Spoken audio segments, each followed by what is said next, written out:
Welcome to Book Nook Audio. Today we got a reading on The Tale of Peter Rabbit by Beatrix Potter.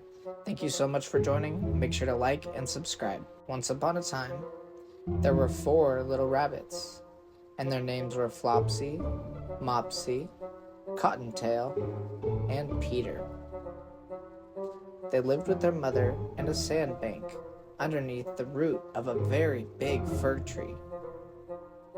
"Now, my dear," said old Miss Rabbit one morning, "you may go into the fields or down the lane, but don't go into Mr. McGregor's garden. Your father had an accident there. He was put in a pie by Miss McGregor. Now run along and don't get into any mischief. I'm going out." Then old Miss Rabbit took a basket and her umbrella and went through the wood to her baker's. She bought a loaf of brown bread and 5 currant buns. Flopsy, Mopsy, and Cottontail, who were good little bunnies, went down the lane to gather blackberries. But Peter, who was very naughty, ran straight away to Mr. McGregor's garden and squeezed under the gate. First, he ate some lettuce and some French beans, and then he ate some radishes. And then, feeling rather sick, he went to look for some parsley. But round the end of a cucumber frame, whom should he meet but Mr. McGregor?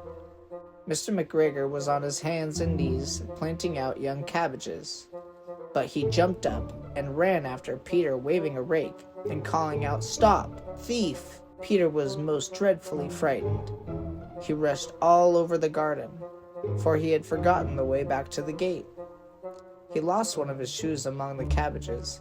After losing them, he ran on 4 legs and went faster, so that I think that he might got away altogether if he had not unfortunately ran into a gooseberry net and got caught by large buttons on his jacket. It was a blue jacket with brass buttons, quite new. Peter gave himself up for last and shed big tears. But his sobs were overheard by some friendly sparrows who flew to him in great excitement and implored him to exert himself. Mr. McGregor came up with a sieve which he intended to pop out on top of Peter, but Peter wiggled out just in time, leaving his jacket behind him, and rushed into the tool shed and jumped into a can. It would have been a beautiful thing to hide in if it had not had so much water in it. Mr. McGregor was quite sure that Peter was somewhere in the tool shed, perhaps hidden underneath a flower pot. He began to turn them over carefully, looking under each. Peter sneezed. Mr. McGregor was after him in no time, and tried to put his foot upon Peter, who jumped out of a window, upsetting 3 plants. The window was too small for Mr. McGregor, and he was tired of running after Peter. He went back to his work.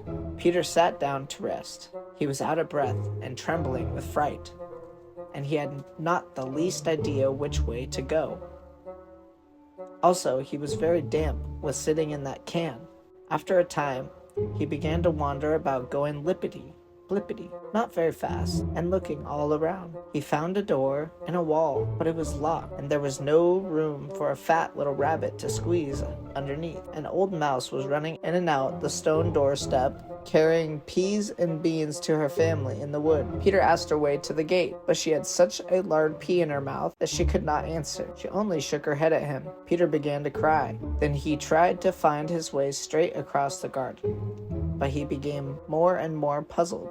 Presently, he came to a pond where Mr. McGregor filled his water cans. A white cat was staring at some goldfish. She sat very, very still, but now and then the tip of her tail twitched as if it were alive. Peter thought it would be best to go away without speaking to her. He had heard about cats from his cousin, little Benjamin Bunny. He went back towards the tool shed, but suddenly, quite close to him, he heard the noise of a hoarse scratch. Scratch, scratch, scratch. Peter scuttered underneath the bushes, but presently, as nothing happened, he came out and climbed upon a wheelbarrow and peeped over. The first thing he saw was Mr. McGregor hoeing onion. His back was turned towards Peter, and beyond him was the gate. Peter got down, very quietly off the wheelbarrow and started running as fast as he could go along a straight walk behind some black currant bushes.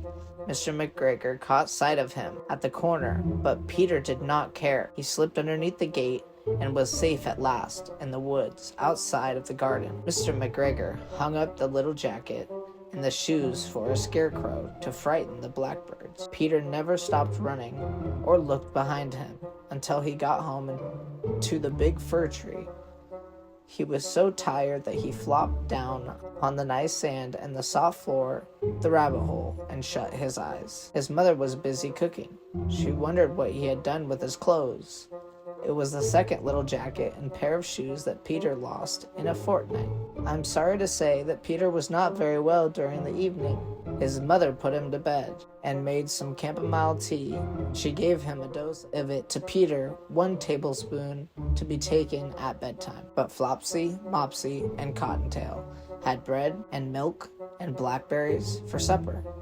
The end. Thank you guys so much for joining today's Book Nook audiobook. I hope you guys had a blast following along, and I look forward to seeing you guys on our next read along.